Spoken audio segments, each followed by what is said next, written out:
Hey guys, this is Tone tonight with Mikey on the Random Search. Say, dance for me, dance for me, dance for me, oh, oh.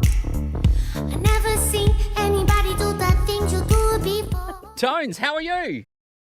I'm good, how are you? I'm doing really good. You're in Melbourne, yeah? Yeah, I'm in Melbourne. Oh, how's it go? Are you doing well? I mean, it's horrible hearing what we're hearing. Are you doing okay? Yeah, we're doing all right. It's been a few days, but I think Melburnians more than anyone else are really used to the lockdowns and this is nothing compared to last year. I think Yeah. more Sydney is really the place where people are feeling it the worst right now. Yes, yeah. It's as they say, we're all in this together. But I guess in a positive though, you'd be using it to I mean, what are you writing songs and really refreshing on what we're going to be doing in the future? Yeah, I mean, I think I spend a lot of my lockdown time, well, I was writing music or playing piano. But yeah, just trying to focus towards that because otherwise, what are we focusing on? Yeah, yeah, that's right. We'll talk about the new album, your debut album, by the way, and congrats on dropping that Friday. We'll get to that. Can we talk Cloudy Day? What is the storyline behind this? Because we are loving this right here on the show. Thank you. Cloudy Day was this song that was kind of a pinnacle moment for me because I was going through a tough time after my friend passed away and it had been a few months and I couldn't write any music, like really bad. Yeah. Couldn't write any, all sad, like not even sad songs like Sam Smith that are great, like just songs that are like just not even good. And then, I heard the story my friend told me about when his mum was alive and she used to always say, look up and find the sun on a cloudy day, and the story behind that. And then I went to the studio that day and wrote Cloudy Day with a choir, and I thought after that I just kind of started finishing the album, and 2 weeks later the whole album was done. It was crazy. So when did this happen? If in 2 weeks you had the album done, when did the process start to get to the album? That's the craziest thing. So the oldest song on the album is I wrote it 8 months before I even wrote Dance Monkey. Wait, then, what? Wow. Yeah, there's a song called Not Going Home on the album, which I wrote when I first got to Byron Bay and feeling self-doubt and all those feelings you get, going, I don't know where to go, like I can't go back, this is what I've chosen, this is my path, Yeah. I'm not going home, this is what I'm going to do. And then the oldest song on the album, the newest song on the album is probably like Cloudy Day, Won't Sleep, Yeah. Sad Songs, Lonely, all those kind of ones, which I wrote all those after Cloudy Day. So it's like some of them are so old that it took me so long to get, the first 7 tracks. Yeah. And then the last 7 tracks were written 2 weeks after Cloudy Day. Wow. Were you performing these when you were busking in Byron? Yeah, I performed Not Going Home. Yeah. And but I didn't, with West Side Lobby and Dark Waters was a really old one again, but not as old as Dance Monkey. But Yeah, right. West Side Lobby I wrote, when I first got into lockdown, in the Melbourne lockdown, in like May last year. Wow, what a story. Wow. I was expecting, like we had the Dance Monkey and then you started writing songs and then you got your album, but I'm a bit late. Like you've had these pretty much ready to go before we even had Dance Monkey. Dream that someday I would just fly away. Yeah, I didn't know whether, I just knew that it wasn't right for the EP. Right. Right. Wow. I want to ask about a track on the album, and you've actually already mentioned it, but I did have it marked. You Don't Know My Name. What is that one? Is that sharing you coming into, I guess, the music scene here in Australia?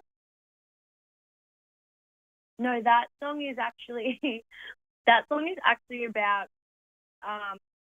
a past relationship, and it's about that person kind of not being a good person in my eyes at that time. Right. I know, and then the fact that maybe that person maybe reached out. When I say relationship, could be if it's a couple or a friendship, whatever. But maybe that person now just deciding to be a good person, even though they always doubted you, but now they want to say, oh, this and that. Like want to see you. How you doing? Music. Kind of being like, you don't know who I am anymore. Like it Yeah. was 5 years ago. How do you We're not. find how do you find music that in the process? Because music and when I speak with artists and have them on the show, we're talking about storylines that they've gone through or friends have gone through or someone in the world has gone through when they're writing about it. How do you feel about writing a song about an emotion that we as the listener can connect to? Do you find it relieving that you're able to do that? Yeah, and I really just started doing that now with the album as well, because I was a lot more private with the EP. But with the album, I did write about things like loneliness and mental health and depression and loss, but then also love and happiness. So I do feel like now I'm at a point where I'm okay to be a bit more vulnerable, in the chance that people will connect to that and feel that same way. Yeah. When I wrote that child, I told everyone it wasn't about me when it was. And then people that were relating to it were saying, I know it's not about you, Tones, but like I can relate to this song. And I was like, I really need to tell these people that I owe it to people like that are opening up and saying that they feel that way, to tell people it's about me. So then with this album, I was just really honest. Isn't it amazing how music can be so powerful, not only as the artist, but as the listeners and the people that are diving into music, and no matter what style of music you write, on how real powerful it can be? Yeah, I remember growing up, and I'm sure you have memories, and people listening, Yeah. their own memories about how songs and music and different genres, whatever they like, has helped them through a different time. And I think how much music helped me growing up, that's why it's so important to me. And I do think of all the people that listen to this music, not just mine, but listen to music in general. And I know the power that it has, because that was always there for me growing up. And I don't want to take that for granted now that I have the power to do the same thing. It's such an incredible story that you're taking us in with your storyline as far as music, because I think it was at March 2018 there was a video trending of you busking in Byron Bay, and now you're global. How does that sit with you? How are you processing that?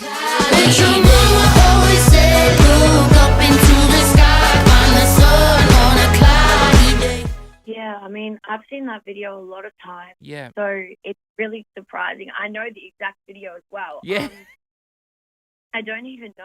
Like, even now, it's so hard. I don't know when the time is going to come that I just understand the velocity of what's happened over the last 2 years. I keep trying to think about it, even in my downtime. Yeah. It's like I haven't thought about it. I can't get there, like, emotionally, or maybe I am there emotionally, and I just need to realize that there's never going to be a moment where I'm like, wow, I do feel like that.